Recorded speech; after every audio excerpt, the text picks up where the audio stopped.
Hello everyone. आज हम लोग स्टार्ट करेंगे chapter number 4 CA inter audit.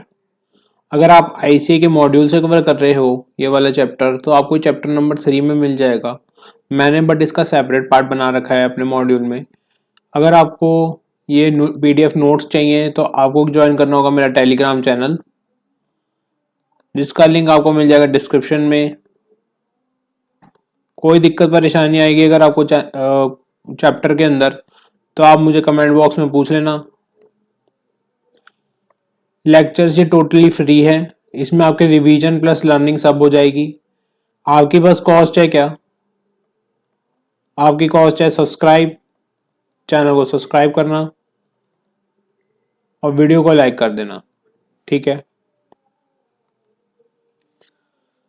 तो अब स्टार्ट करते हैं ऑटोमेटेड एनवायरनमेंट।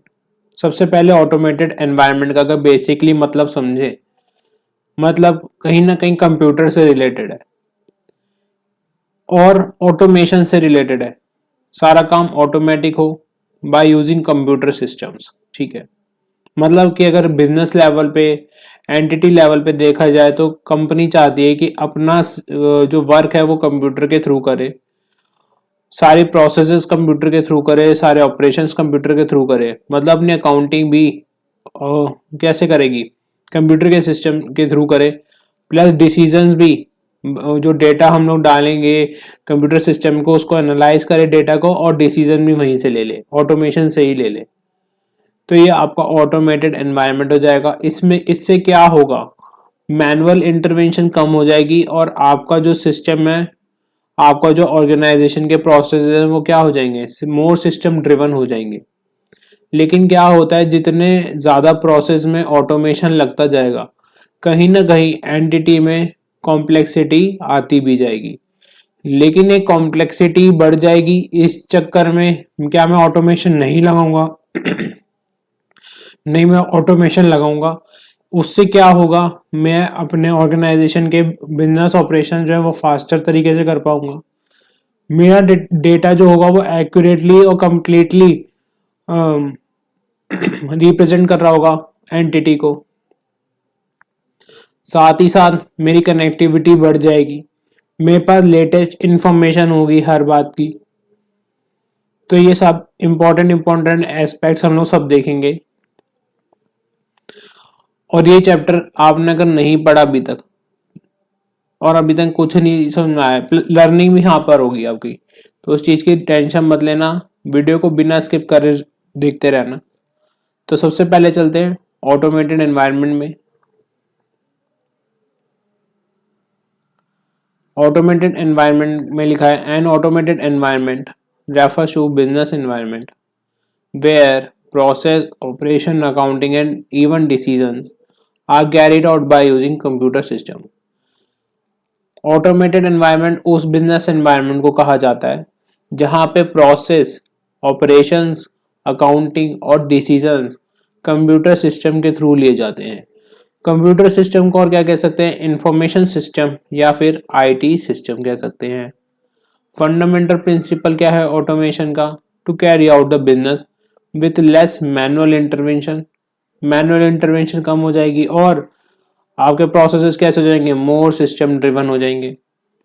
ठीक है, तो इसमें कीवर्ड क्या याद रखना है आपको, main process, operation, accounting, decision, POAD याद रखना है। ठीक है ये वाला।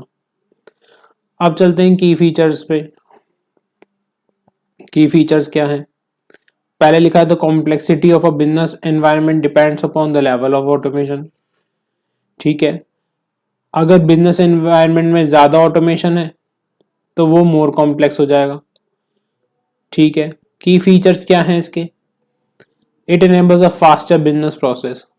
आपके जो बिजनेस ऑपरेशंस हैं वो क्या हो जाएंगे, फास्टर हो जाएंगे। एक्यूरेसी होगी आपके डेटा प्रोसेसिंग में भी और कंप्यूटेशन में भी। आप प्रोसेस कर पाओगे लार्ज वॉल्यूम ऑफ ट्रांजैक्शंस को, इंटीग्रेट कर पाओगे जो बिजनेस ऑपरेशंस चल रहे हैं एक ऑर्गेनाइजेशन के अंदर। बेटर सिक्योरिटी होगी और कंट्रोल्स होंगे। ह्यूमन एरर्स कम हो जाएंगी। आगे बाद लेटेस्ट इंफॉर्मेशन होगी। कनेक्टिविटी और नेटवर्किंग कैपेबिलिटी भी बढ़ जाएगी। सर पॉइंट समझ में आए? पॉइंट समझ में आ गए सर हमें। सर कहानी का क्या है मेन, अगर आईसीए के एग्जाम में क्वेश्चन पूछ लिया जाए और पॉइंट से नहीं लिखे ना तो मार्क्स नहीं मिलेंगे, समझ कितना भी लो, लेकिन आईसीए अपन एग्जामिनर कीवर्ड से ही चेक करेगा आपका पेपर। तो उसके लिए आपको कीवर्ड्स याद करने के लिए इस तरीके से अगर मैं बोल दूं कि इसे याद कर लेना, ऐसे नहीं होगा। आप इसको याद करने के लिए याद रखो HCL सिक्योरिटी फेल। आपको ये मेमोरी टेक्निक याद रखनी है बस। HCL सिक्योरिटी फेल, आपको पता है ना ये नोट्स कहाँ से मिलेंगे? वो टेलीग्राम चैनल पे मिलेंगे। नोट्स अभी प्रिंट आउट फॉर्म में नहीं है अगर आपके पास, तो आपने रजिस्टर में नोट कर लेना है मेमोरी टेक्निक। H से क्या है? ह्यूमन एरर्स रिड्यूस हो जाएंगे, ह्यूमन एरर्स लेस हो जाएंगे। C से कनेक्टिविटी, L से लेटेस्ट इंफॉर्मेशन, HCL बता दिया मैंने आपको। फिर है सिक्योरिटी फेल्स, तो बेटर सिक्योरिटी एंड कंट्रोल्स, ये वाला पॉइंट हो जाएगा आपका। फेल में सबसे पहले F में आ जाओ, फास्टर बिजनेस ऑपरेशंस। A से accuracy in data processing, I से integration among the business operations, L से लार्ज वॉल्यूम ऑफ ट्रांजेक्शंस। इस तरीके से आपको मेमोरी टेक्निक के थ्रू ही याद करते हुए चलना है, तभी आप एग्जाम में ना, आपने कितना भी अच्छे से समझ रखा ऑडिट, कोई बेनिफिट नहीं करेगा अगर आपने वहां पे कीवर्ड नहीं लिखा तो। इसी वजह से मैं आपको कीवर्ड्स में ज्यादा फोकस करवाऊंगा यहाँ पे। फिर आ जाओ, अब क्या है, ऑडिटर क्या करेगा, ऑटोमेटेड एनवायरनमेंट देखा एंटिटी का, तो उसकी अंडरस्टैंडिंग करेगा और उसको डॉक्यूमेंट कर लेगा अपने पास। ठीक है, नेक्स्ट टॉपिक हमारा यही है, understanding and documenting the automated environment. Auditor इसके अंडरस्टैंडिंग के पर्पज से इंफॉर्मेशन सिस्टम बीइंग यूज, ये देखेगा। पर्पस क्या है, फाइनेंशियल पर्पस है, नॉन फाइनेंशियल पर्पस है। लोकेशन देखेगा कि आईटी सिस्टम जो है लोकल है या ग्लोबल है।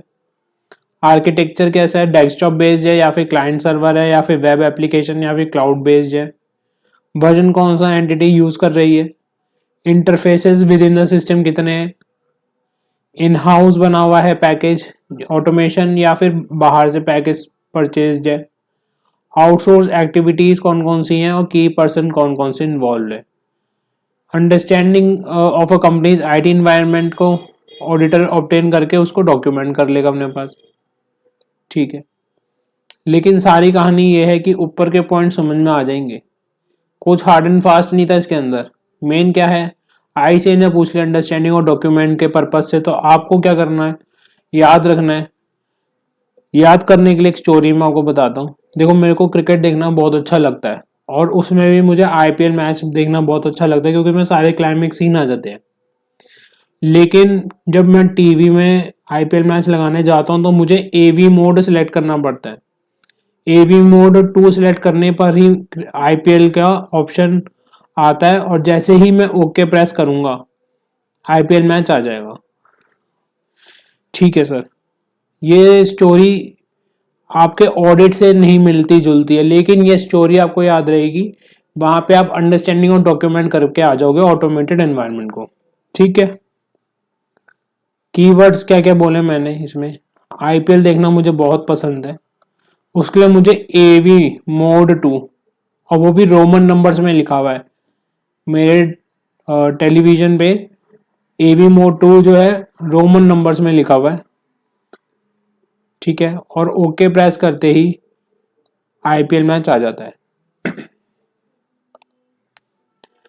आई से information system being used, P से पर्पस, एल से लोकेशन। ठीक है, आईपीएल हो गया। एवी से क्या होगा, आर्किटेक्चर, वी से वर्जन।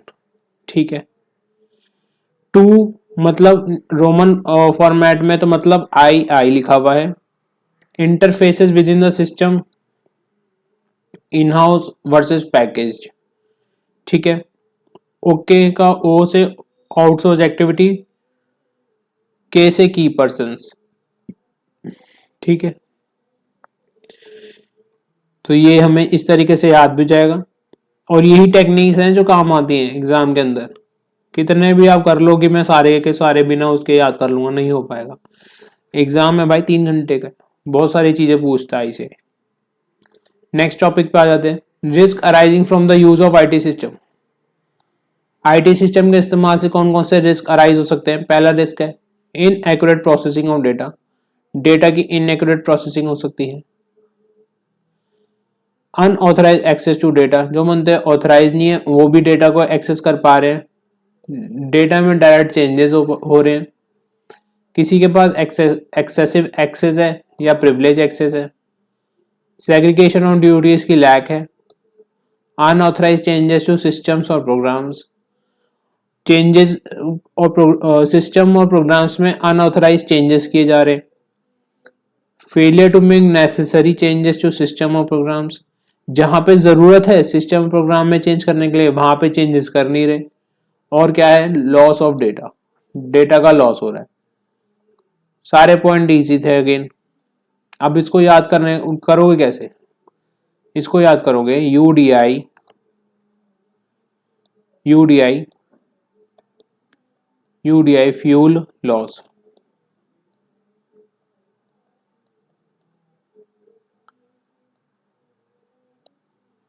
ठीक है, आ जाओ दिखा देते हैं।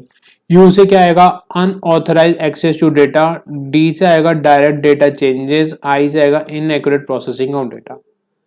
फिर फ्यूल से एफ में आ जाएगा failure to make necessary changes. U से आ जाएगा unauthorised changes to the system of programs. E से क्या आएगा, एक्सेसिव एक्सेस। एल से आ जाएगा lack of segregation of duties. Loss से क्या आ जाएगा, लॉस ऑफ डेटा। इस तरीके से आपको 8 के 8 पॉइंट्स याद हो जाएंगे। अब नेक्स्ट टॉपिक पे चलते हैं, impact of IT related risk. जो हमने ऊपर रिस्क पढ़े थे उसका क्या इम्पैक्ट होता है। The above risk have to be mitigated, if not mitigated, अगर ये रिस्क नहीं हटते तो ये इम्पैक्ट करेंगे ऑडिट में डिफरेंट वेज में। अब मैं आपके साथ 2 बार बोलूंगा, आपको भी बोलना है कहाँ कहाँ इम्पैक्ट करेंगे। सब्सटेंसिव चेकिंग में इम्पैक्ट करेंगे, कंट्रोल्स में इम्पैक्ट करेंगे और रिपोर्टिंग में इम्पैक्ट करेंगे। एक बार बोल दो यार, बोल नहीं रहे हो आप, बोलो। सब्सटेंसिव चेकिंग में, कंट्रोल्स में और रिपोर्टिंग में। ठीक है, पहला पॉइंट है impact on substantive checking. Non Reliance of data obtain from the system, आपको जो डेटा मिला होगा सिस्टम से आप उस पर रिलाई नहीं कर पाओगे। उस केस में all information data reports have to be tested thoroughly for their completeness and accuracy.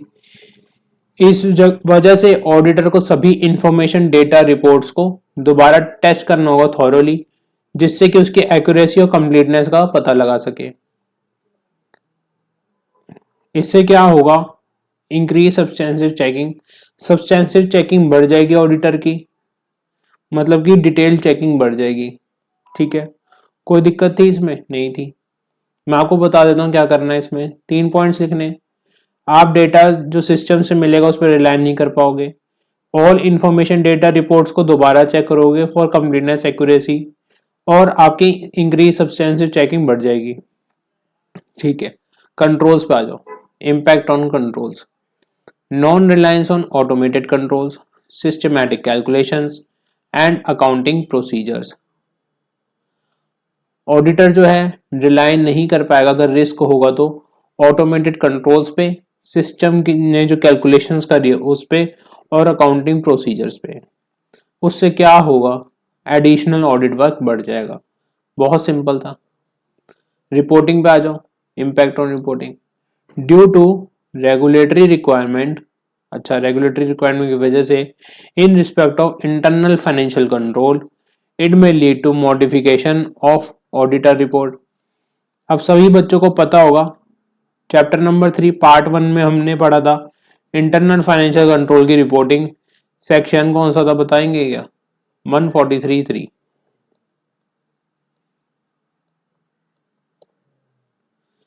याद आ रहा होगा, जहां पे ऑडिटर को रेगुलेटरी रिक्वायरमेंट है इंटरनल फाइनेंशियल कंट्रोल की रिपोर्टिंग के लिए, तो अगर आईटी रिलेटेड रिस्क है तो ऑडिटर को वहां पे मॉडिफाई करनी पड़ेगी अपनी ऑडिटर रिपोर्ट को। ठीक है, अब नेक्स्ट टॉपिक है types of controls. Types of control में तीन तरीके के कंट्रोल होते हैं, एक तो general IT control, application control और आईटी डिपेंडेंट कंट्रोल। एक बार बोलते भी रहो साथ साथ, general IT control, application control और IT dependent control. General IT control को प्यार से परवेसिव कंट्रोल भी और इनडायरेक्ट कंट्रोल भी कहा जाता है। ठीक है, क्या कहा जाता है? परवेसिव कंट्रोल भी कहा जाता है और इनडायरेक्ट कंट्रोल भी कहा जाता है। अगर आईसीए आपसे पूछ ले कि परवेसिव कंट्रोल क्या है, तो यही मैटर लिखना है जो भी हम पढ़ने जा रहे हैं। इनडायरेक्ट कंट्रोल लिख दे तो भी यही मैटर लिखना है जो हम पढ़ने जा रहे हैं। General IT controls are policies and procedures that relate to many applications and support the effective functioning of application control.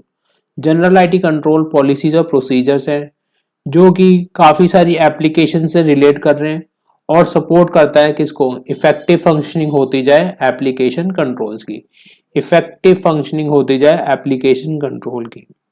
ठीक है, general IT control maintain the integrity of information.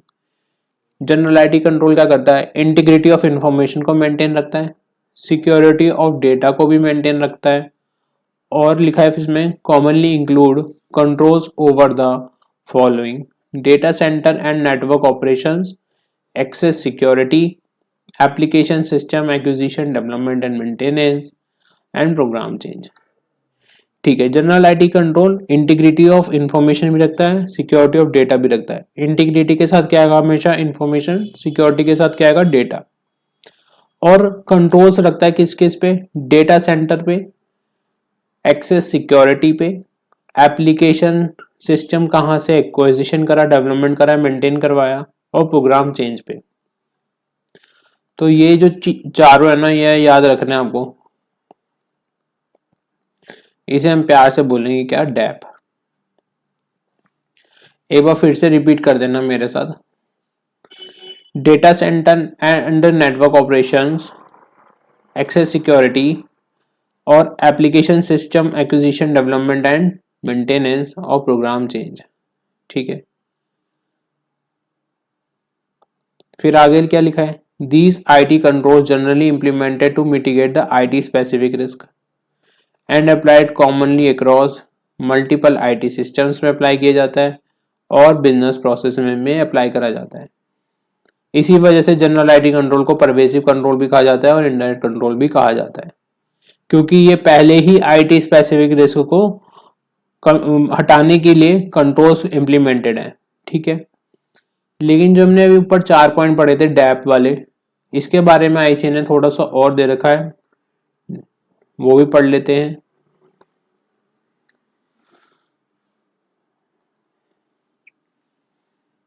तो पहला था control over data centre and network operations. सबसे पहले आप ये चीज ध्यान रखना, जब अगर ये कभी भी इलेबोरेट के लिए आ गए चारों पॉइंट्स, तो सब में लिखना आपको ऑब्जेक्टिव क्या है? To meet financial reporting objective, to meet FRO financial reporting objective. ठीक है, तो पहली लाइन ये लिखी है, objective of control over data centre network operation is to ensure that production system are processed, production system जो हो इस तरीके से प्रोसेस हो कि हम मीट कर पाए किसे? FRO को, फाइनेंशियल रिपोर्टिंग ऑब्जेक्टिव्स को।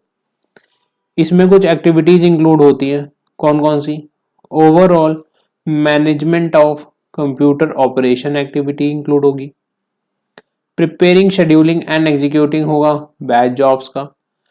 अब बैच जॉब्स का मतलब यहाँ पर है एक्टिविटीज, नॉट द जो एम्प्लॉय एम्प्लॉयर को जो जॉब रिलेशन होता है वो वाला नहीं है यहाँ पे। बैच जॉब्स का मतलब यहाँ पे एक्टिविटीज जो ऑर्गेनाइजेशन में होती है, तो इसमें प्रिपेयर, स्केड्यूल और एग्जीक्यूट कैसे होंगी batch jobs? Monitoring, storage and retention of backups. Such controls also help in performance monitoring of operating system. In controls की वजह से परफॉर्मेंस मॉनिटरिंग भी हो पाती है किसकी, ऑपरेटिंग सिस्टम्स की, डेटाबेस की और नेटवर्क्स की। Matter such as business continuity plan मतलब BCP and DRP that is disaster recovery plan which deal with recovery from failures are also taken care by such type of controls। BCP और DRP का भी take care करता है ये control, उन उससे recovery कर लेता है, उन फेलियर से बचाता है, तो उसकी पहले ही टेकन केयर करके चलता है। तो सबसे पहले आपको इसमें यही लिखना है ऑब्जेक्टिव क्या है, procedure systems production systems are process to meet FRO, ठीक है। फिर आपको लिखनी होंगी एक्टिविटीज, एक्टिविटीज कौन कौन सी आएंगी इसमें, उसको याद करने की टेक्निक भी बता देता हूँ।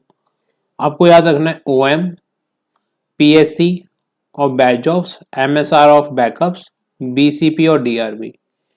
ये 4-5 कीवर्ड्स देखते एग्जामिनर खुश हो जाएगा, आपको पूरे मार्क्स दे देगा। ओएम में क्या आएगा, overall management of computer operations. PSC में क्या जाएगा, preparing scheduling executing of batch jobs.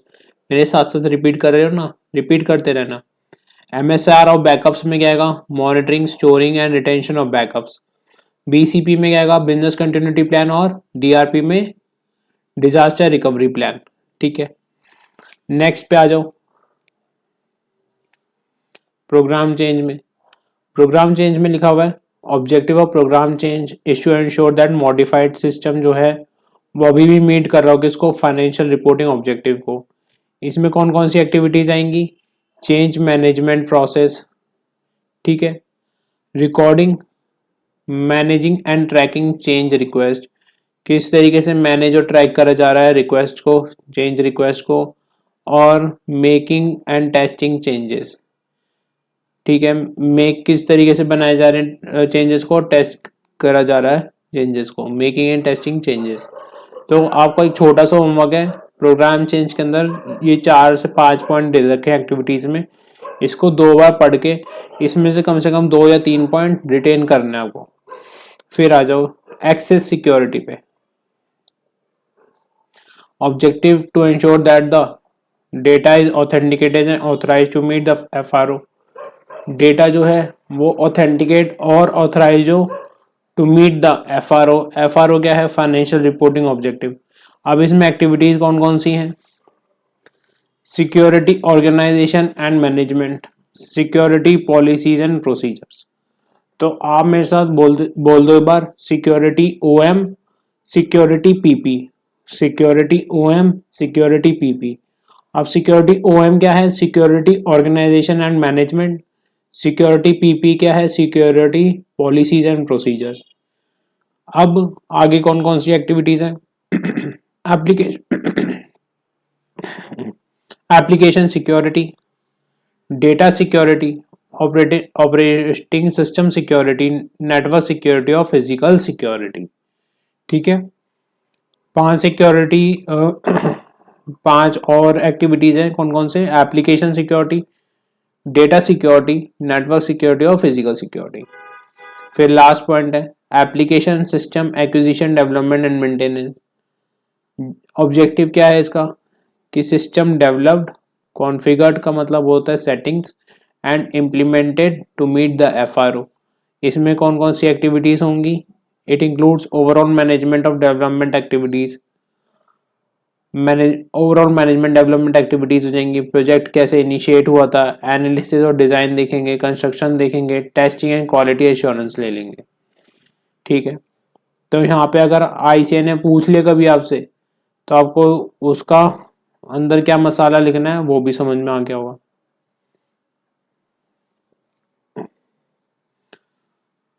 तो हमारा जनरल आईटी कंट्रोल वाला पार्ट पूरा हो गया। अब नेक्स्ट है एप्लीकेशन कंट्रोल। एप्लीकेशन कंट्रोल का डेफिनेशन क्या लिखना है, application control include both automated and manual control. ये ऑटोमेटेड कंट्रोल भी इंक्लूड करता है और मैनुअल कंट्रोल भी, जो कि ऑपरेट होते हैं बिजनेस प्रोसेस लेवल के अंदर, ठीक है। अगर ऑटोमेशन का एम्बेड कर दिया जाए आईटी एप्लीकेशन के साथ तो हमें जो डेटा मिलेगा वो कंप्लीट, एक्यूरेट और इंटीग्रिटी वाला डेटा मिलेगा। अगर हम लोग एप्लीकेशन कंट्रोल को एम्बेड कर दें आईटी एप्लीकेशंस के साथ तो हमें डेटा कैसा मिलेगा, बोल लो फटाफट बोलो। कंप्लीटनेस, एक्यूरेसी और इंटीग्रिटी वाला डेटा मिलेगा। अब इसके लिए एग्जांपल क्या याद रखने हैं?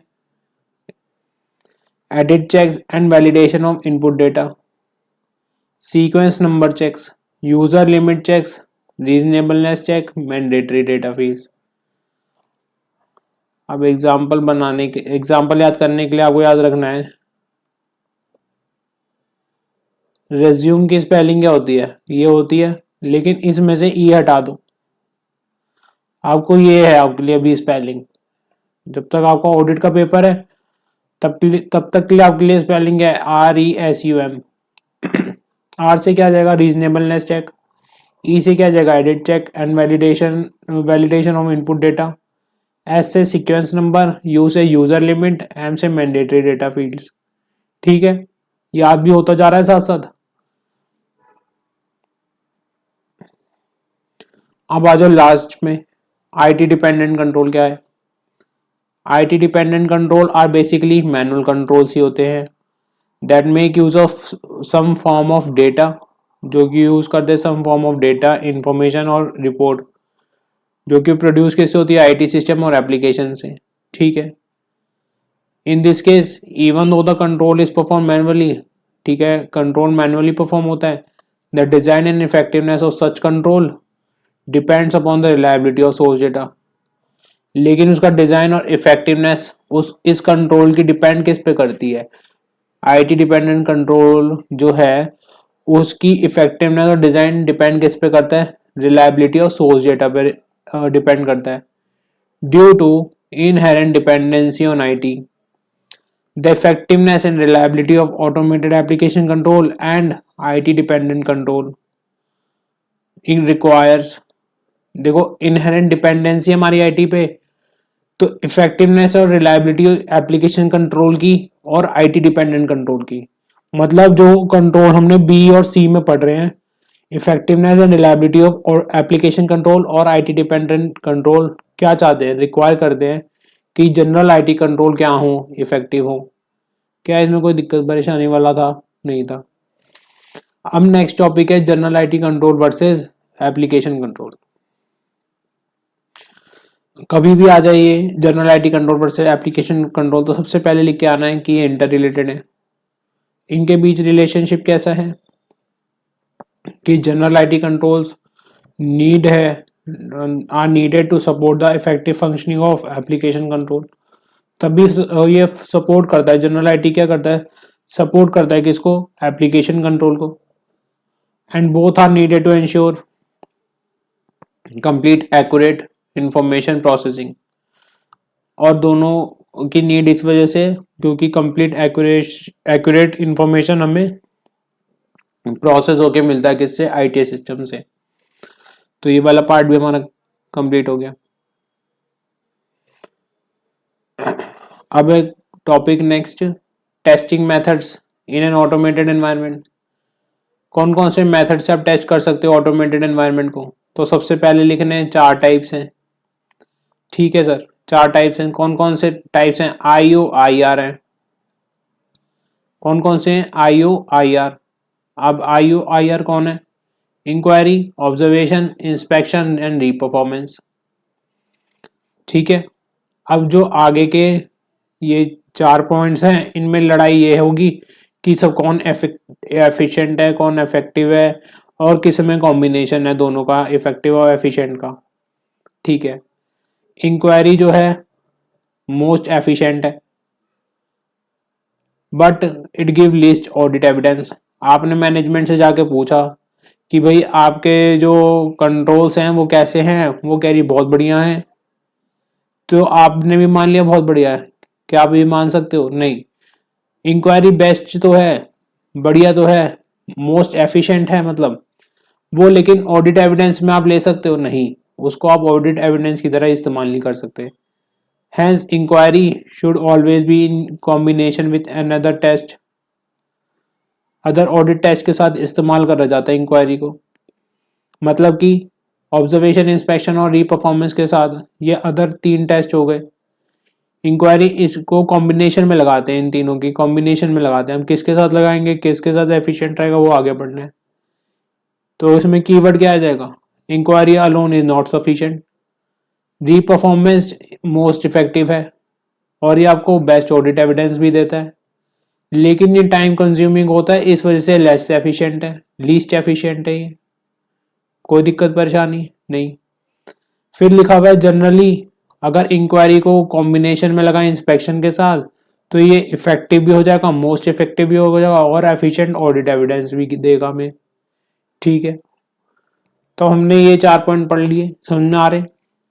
आगे लिखा हुआ है विच ऑडिट टेस्ट, कौन सा ऑडिट टेस्ट यूज करना है, कब करना है और किस कॉम्बिनेशन में लगाना है, ये प्रोफेशनल जजमेंट का मैटर है ऑडिटर का।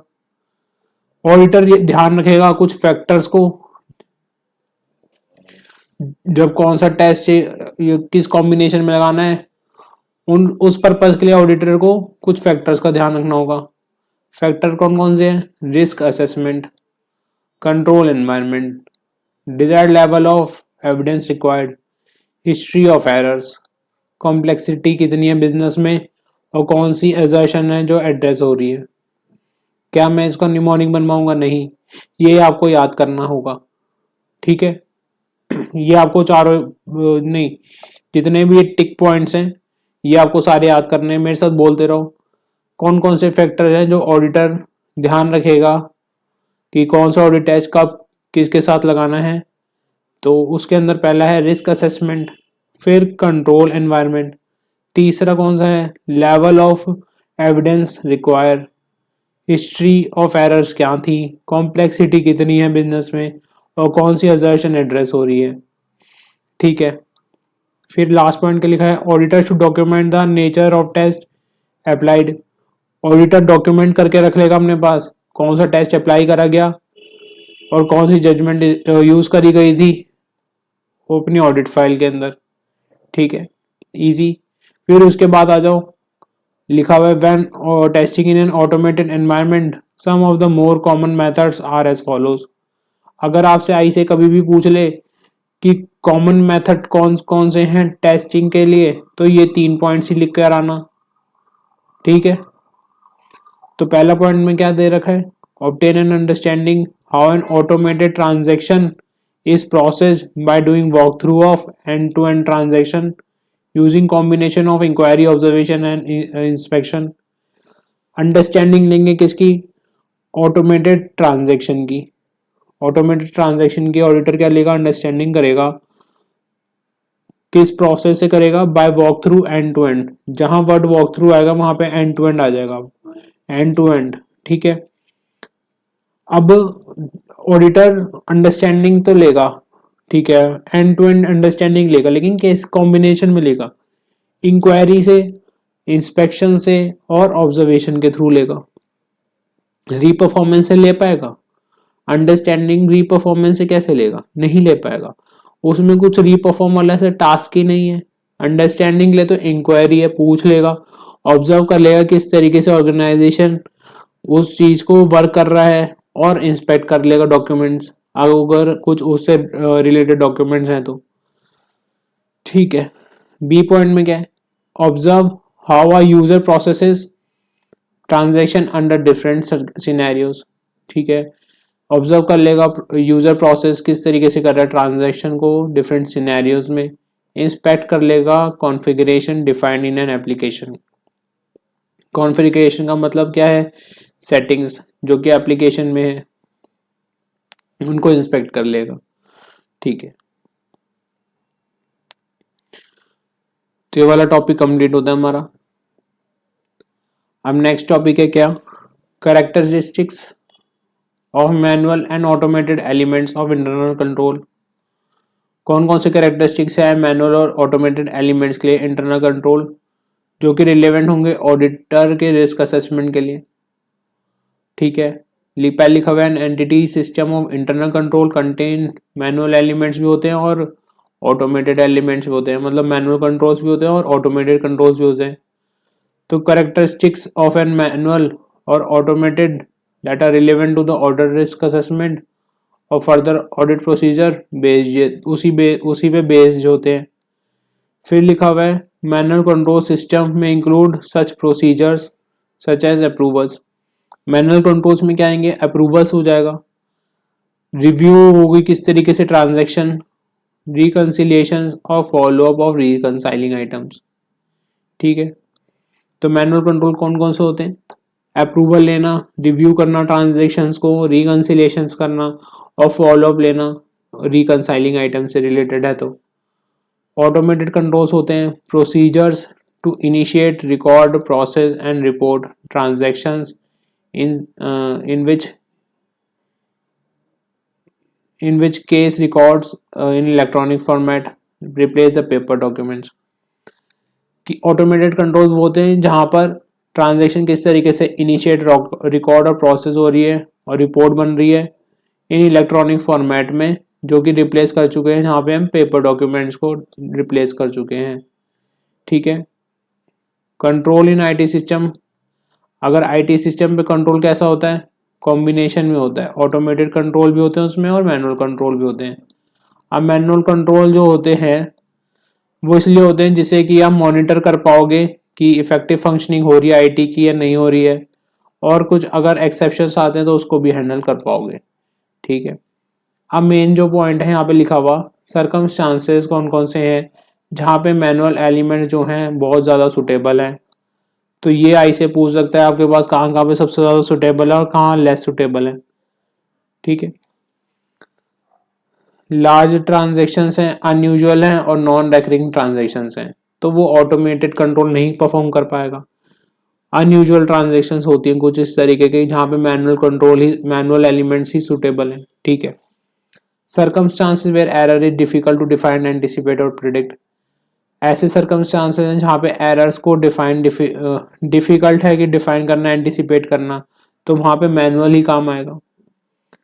इन changing circumstances that require a control response, जहाँ पे सर्कमस्टांसेस चेंज हो रहे हैं और जहाँ पे रिस्पॉन्स चाहिए तो वहाँ पे मैनुअल एलिमेंट काम आएगा, बिकॉज क्योंकि वो आउटसाइड है एग्जिस्टिंग ऑटोमेटेड कंट्रोल के। जो एग्जिस्टिंग ऑटोमेटेड कंट्रोल है वो उसको रिस्पॉन्ड नहीं कर पाएगा जिस तरीके से मैनुअल एलिमेंट उसे कंट्रोल को रिस्पॉन्ड कर लेगा। एग्जिस्टिंग ऑटोमेटेड कंट्रोल जो है उसको क्या करेगा, रिस्पॉन्स नहीं कर पाएगा सर्कमस्टांस जो चेंजेस हो रहे हैं। और मैनुअल एलिमेंट क्यों मोर सुटेबल है, जहाँ पे मॉनिटरिंग करनी है इफेक्टिवनेस ऑफ ऑटोमेटेड कंट्रोल को। ठीक है, तो ये 4 पॉइंट हैं, बहुत ईजी हैं, एक बार पढ़ लोगे खुद से तो इसे याद हो जाएंगे आपको। अब नेक्स्ट है कौन सा, जहां पे क्या है लेस सुटेबल है, ऐसे सर्कमस्टांसेस मैनुअल एलिमेंट्स के, may be less reliable then automated elements because they can be easily bypassed, ignored or overridden and they are also prone to simple errors and mistakes। जहाँ पर ऐसा लग रहा है कि जो इंटरनल कंट्रोल है वो इग्नोर कर जाएगा, ओवरराइड हो जाएगा या सिंपल एरर्स हो जाएंगे या मिस्टेक्स हो जाएंगी। जहाँ पे consistency of application of manual control assume नहीं करी जा सकती, जहाँ पे ये नहीं देखा जा सकता कि मैनुअल कंट्रोल हमेशा ही कंटिन्यूसली अप्लाई होता रहेगा, तो वहाँ पे ऑटोमेटेड बेटर है। ठीक है, जहाँ हाई वॉल्यूम और रैकरिंग ट्रांजेक्शन्स हैं वहाँ पे भी बेटर क्या है, ऑटोमेटेड है। और कुछ ऐसी सिचुएशंस वेयर एरर्स जहाँ पे प्रिडिक्ट और प्रिवेंट कर सकते हैं किसके थ्रू, ऑटोमेटेड पैरामीटर्स के थ्रू। और control activities where specific ways to perform the control may be adequately design and automated. और जहाँ पे ये गिवन है कि स्पेसिफिक वेज में हम ऑटोमेशन के स्पेसिफिक वेज हैं जिससे कि हम उसे परफॉर्म करके कोई भी इम्पैक्ट को आने से रोक सकते हैं। तो लास्ट पॉइंट में ये लिखा है control activities where specific ways to perform the control can be adequately design and automated. Specific ways है हमारे पास। ठीक है, तो ये 4 पॉइंट इसके भी याद कर लेना। अब नेक्स्ट टॉपिक कौन सा है, audit approach in an automated environment. Audit approach कैसी रहेगी ऑटोमेटेड एनवायरनमेंट में? ये बहुत ज्यादा इंपॉर्टेंट क्वेश्चन है आपका।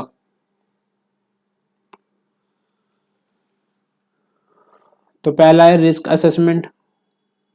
ऑडिट अप्रोच में ऑडिटर क्या करता है? सबसे पहले रिस्क असेसमेंट करता है, ठीक है, फिर अंडरस्टैंड करता है एंड इवेलुएट करता है, फिर क्या करता है? Testing of for operating effectiveness, और फिर एंड में क्या करता है? रिपोर्टिंग करता है। तो 4 पॉइंट है, 2 बार रिपीट करना है मेरे साथ। रिस्क असेसमेंट करता है, अंडरस्टैंड एंड इवेलुएट करता है, टेस्टिंग फॉर इफेक्टिव ऑपरेशंस और रिपोर्टिंग।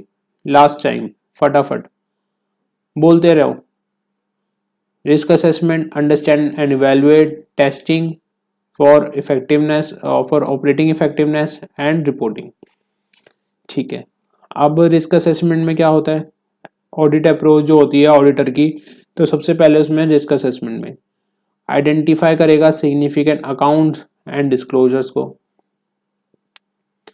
आइडेंटिफाई करेगा कौन से सोर्सेज पे मिसस्टेटमेंट है, कंसीडर करेगा रिस्क जो कि आईटी सिस्टम से हो रहे हैं, क्वालिटेटिव और क्वांटिटेटिव कंसिडरेशंस भी करेगा, और रिलेवेंट फाइनेंशियल स्टेटमेंट असर्शंस भी देखेगा रिस्क असेसमेंट के अंदर, ठीक है। फिर अंडरस्टैंड एंड इवेलुएट में क्या होगा? डॉक्यूमेंट करेगा अंडरस्टैंडिंग ऑफ बिजनेस प्रोसेस को। अब डॉक्यूमेंट करेगा, जो उसने डॉक्यूमेंट करेगा, अंडरस्टैंडिंग लेगा बिजनेस प्रोसेस को जो उसने ऑलरेडी डॉक्यूमेंट कर रखी होगी बाय यूजिंग फ्लो चार्ट और नैरेटिव्स। प्रिपेयर करेगा रिस्क कंट्रोल मैट्रिसेस को, अंडरस्टैंड करेगा design of the control by performing walk through end to end process. Walk through के साथ हमेशा एंड टू एंड प्रोसेस लगा देना। Process wide consideration for entity level control segregation of duties, ठीक है। Last point में क्या है? जनरल आईटी कंट्रोल और एप्लीकेशन कंट्रोल। तो ये सब क्या ऑडिटर अंडरस्टैंड करेगा और इवेल्युएट करेगा नहीं। टेस्टिंग फॉर ऑपरेटिंग इफेक्टिवनेस में consider competence and independence of staff. Competence और इंडिपेंडेंस ऑफ स्टाफ को देखेगा, टीम को देखेगा, परफॉर्मिंग कंट्रोल टेस्टिंग जो कि कंट्रोल टेस्टिंग को परफॉर्म कर रही होंगी। एसेस करेगा nature time extent of controls को, एक्सेस करेगा रिलायबिलिटी ऑफ सोर्स डेटा और कंप्लीटनेस ऑफ पॉपुलेशन को। टेस्टिंग करेगा की रिपोर्ट्स की और स्प्रेडशीट्स की, और सैंपल टेस्टिंग भी करेगा। लास्ट में आ जाएगा reporting, remediation of control weakness. Report करेगा किसको? कंट्रोल वीकनेस को। इंटरनल कंट्रोल मेमो को रिपोर्ट करेगा, सिग्निफिकेंट डेफिशिएंसीज को, मटेरियल वीकनेसेस को भी। इवैल्यूएट करेगा कंट्रोल डेफिशिएंसीज और ऑडिटर रिपोर्ट देगा, ठीक है। ये सारे पॉइंट आपको इसी तरीके से लिखने हैं, अंदर कुछ भी मसाला नहीं है इनके आईसीआई के मॉड्यूल के अंदर। लेकिन अगर आपसे पूछे जाए ऑडिट अप्रोच कौन से हैं, तो 4 तरीके के होते हैं: risk assessment, understand, evaluate, testing for operating effectiveness और रिपोर्टिंग। अब इसके अंदर के जो पॉइंट्स हैं वो याद करवाने जा रहा हूं मैं आपको।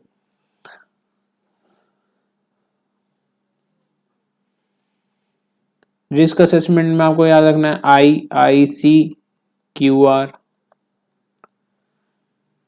अंडरस्टैंड एंड इवैल्यूएट में याद करना है DPUPI।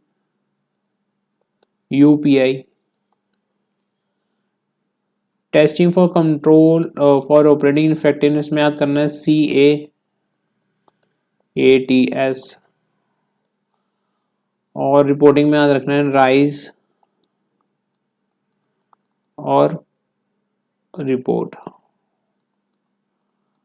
अब मैं आपको स्टोरी बताता हूँ क्या है।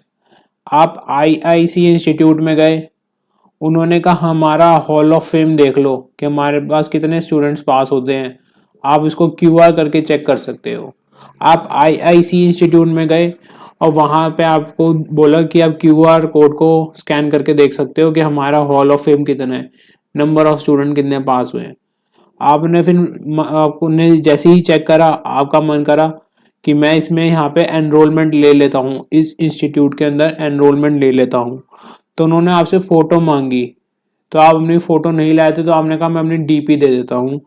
DP का आपने स्क्रीनशॉट खींचा और आपने उन्हें UPI पेमेंट कर दी ठीक है, डीपी का स्क्रीनशॉट खींच के आपने उन्हें यूपीआई पेमेंट कर दी। फिर आपने यूपीआई पेमेंट करने के बाद पूछा कि सीए में कौन कौन सी फील्ड्स होती हैं।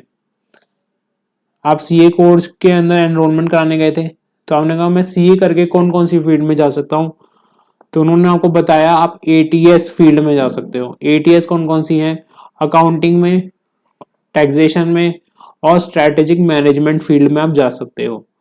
ठीक है, फिर आप कहते हो कि नहीं, मुझे तो राइज करना है जीवन में और रिपोर्ट देनी है।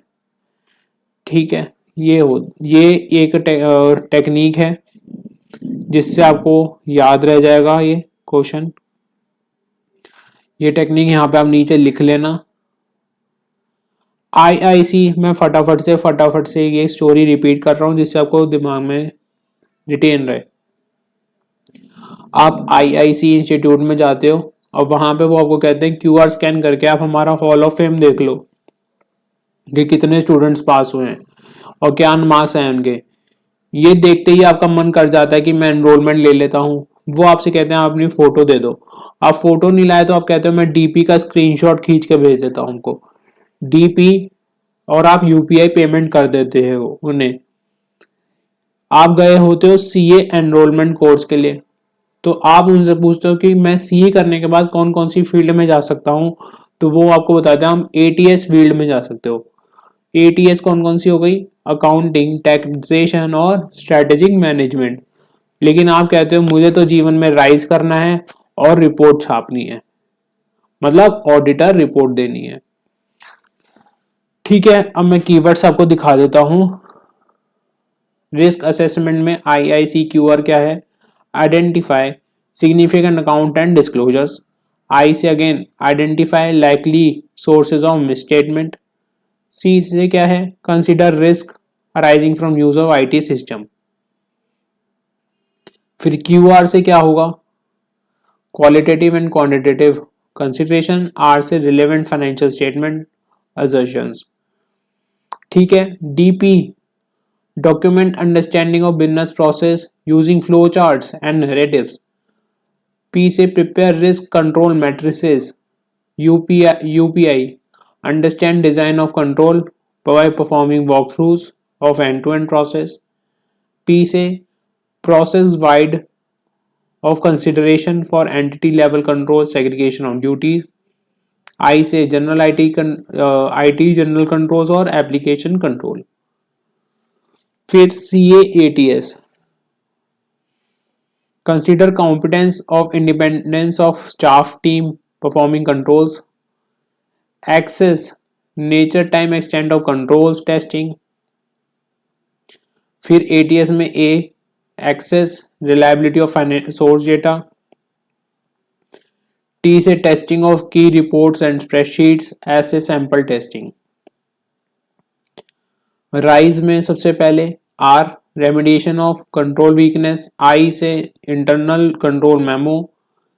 S से सिग्निफिकेंट डेफिशिएंसी या फिर मटेरियल वीकनेसेस। E से इवेल्युएट कंट्रोल डेफिशिएंसीज और रिपोर्ट में ऑडिटर्स रिपोर्ट। ठीक है, ऑडिटर्स रिपोर्ट।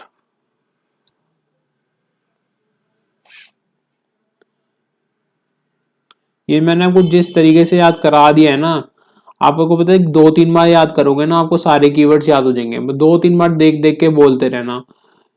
तीसरी बार में आपको बस ये याद रखना होगा, IIC institute, QR, DP, UPI, CAATS, rise audit report.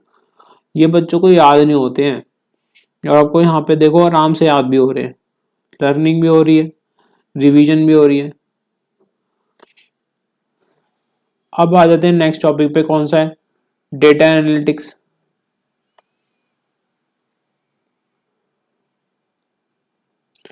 यार हम नॉर्मल सा मुझे बताओ, डेटा एनालिटिक्स से क्या आपको हेल्प होगी। अगर बिजनेस जो है, जो उसके CFO लेवल्स के बंदे होते हैं, वो डेटा को एनालाइज करेंगे तो उनको पता चल जाएगा कि उनका प्रॉफिटेबिलिटी बढ़ी है, कि वो अपने कस्टमर्स के साथ कैसे रिलेशनशिप्स बना पा रहे हैं। ठीक है, तो इस वजह से डेटा एनालिटिक्स इसलिए बहुत ज़्यादा इम्पोर्टेंट है। अब ये ऑडिट के कहाँ से ऑडिट से क्या इसका रिलेशन है वो हम यहाँ पे पढ़ लेंगे अभी। सबसे पहले आ जाओ मीनिंग में। The combination of process, tools और techniques that are used to tap vast amount of electronic data to obtain meaningful information is called data analytics। तो डेटा एनालिटिक्स किसे कहते हैं? जहां पे इलेक्ट्रॉनिक डेटा से एक मीनिंगफुल इंफॉर्मेशन निकल जाती है। जहां पे इलेक्ट्रॉनिक डेटा से एक मीनिंगफुल इंफॉर्मेशन निकल जाती है कि कैसे निकल जाती है? जब हम कॉम्बिनेशन का यूज करते हैं किसका? प्रोसेस, टूल्स और टेक्निक्स का। जब हम प्रोसेस, टूल्स और टेक्निक्स का यूज करते हैं तो इलेक्ट्रॉनिक डेटा से एक मीनिंगफुल इंफॉर्मेशन जनरेट होती है, तो उसको हम कहते हैं data analytics. While it is true that companies can benefit immensely from use of data analytics in terms of increased profitability, better customer service, gaining competitive advantage और more efficient operations कर पाता है। Even auditors can make use of similar tools and techniques in audit process and obtain good results। Auditor भी data analytics का use कर सकता है। अब ये इम्पोर्टेंट है पार्ट जो मैं पढ़ने जा रहे हैं हम लोग, मैं बता देता हूँ ये वाला पार्ट इम्पोर्टेंट है। Tools and techniques that auditor use in applying the principles of data analytics are known as computer assisted auditing techniques। जो tools and techniques auditor use करेगा, अप्लाई करेगा प्रिंसिपल ऑफ डेटा एनालिटिक्स पे, उसको हम क्या बोल देंगे? कैट बोल देंगे, कंप्यूटर असिस्टेड ऑडिटिंग टेक्निक्स बोल देंगे। Data analytics that can be used in testing of electronic records and data residing in IT system using spreadsheets and specialized audit tools to perform the following। उससे क्या होगा? जब auditor use करेगा तो data analytics का तो check कर पाएगा completeness of data and population that is use in the test of control और सब्सटेंसिव ऑडिट टेस्ट में जो यूज हुआ डेटा सिलेक्ट कर पाएगा ऑडिट सैंपल्स को। ठीक है, आपने आगे जब जाओगे ऑडिट पे तो आपको वहां पे एक आइडिया सॉफ्टवेयर भी मिलेगा, तो वहां से आपको पता चल जाएगा कि आप कैसे रैंडम सैम्पलिंग कर सकते हो इस सॉफ्टवेयर के थ्रू। ठीक है, मतलब selection of audit samples, recomputation of balances, आप बैलेंसेस को रिकम्प्यूट करके देख सकते हो, रीपरफॉर्म करके देख सकते हो मैथमेटिकल कैलकुलेशंस को, एनालाइज कर सकते हो जर्नल एंट्रीज को, फ्रॉड इन्वेस्टिगेशन भी हो सकता है इससे, और कंट्रोल डेफिशिएंसीज को भी इवैल्यूएट कर सकते हो। ठीक है, तो आपको ये पॉइंट्स भी याद करने। कंप्यूटर असिस्टेड ऑडिटिंग टेक्निक्स क्या होता है वो भी याद करना है, और डेटा एनालिटिक्स क्या होता है ये भी याद करना है इस वाले पार्ट के अंदर। ठीक है, अब लास्ट अब आगे क्या रह गया हमारा? ज्यादा नहीं रहा है, बस थोड़ा सा ही रह गया। डिजिटल ऑडिट क्या होता है? आपको पता है आजकल हर चीज में डिजिटलाइजेशन आ रहा है। पेमेंट कैसे होती है? डिजिटलाइजेशन से होती है, हर कुछ आजकल डिजिटल है। ठीक है, entities are embracing digitalization as part of their operation to keep with changing times। अब एंटिटीज भी क्या कर रही है? डिजिटलाइजेशन को अपना रही है जिससे कि वो चेंजिंग टाइम्स के साथ ऑपरेट कर पाए। New technologies helping companies to revamp their operations को रिवैम्प कर पा रहे हैं और रीथिंक कर पा रहे हैं किस तरीके से बिजनेस कंडक्ट करा जाए by using digital. Companies are restructuring their business models driven by technology. Automation is a key to digitalisation. Automation जो है वो डिजिटलाइजेशन का की है। In such business environment use of digital technology is made by auditors right from planning to expression of final opinion। Auditors are making use of artificial intelligence का use कर रहे हैं, ऑडिटर्स डेटा एनालिटिक्स का use कर रहे हैं and latest technologies का to help and understand business process को बेटर वे में अंडरस्टैंड कर पाएंगे इसको बिजनेस प्रोसेस को। ये सब कहानियां लिख रखी है। Digital audit is helping auditors to better identify risk. Auditor ज़्यादा अच्छे तरीके से अब रिस्क को आइडेंटिफाई कर पा रहे हैं टेक्नोलॉजी का यूज़ करके। बहुत बढ़िया। एक बार इसको डिजिटल ऑडिट को पढ़ लेना। मेन इसमें कीवर्ड कौन कौन से होंगे मैं आपको बता देता हूँ। न्यू टेक्नोलॉजीज को अडॉप्ट कर रही है ऑर्गेनाइजेशन, रिवैम्प कर रहे हैं देयर ऑपरेशंस और रीथिंक कर रहे हैं way of doing the business. Restructuring किसका कर रहे हैं? बिजनेस मॉडल्स का। ये कीवर्ड्स ही हैं जो आपको याद रखने हैं, इसमें ज़्यादा मत टेंशन लेना।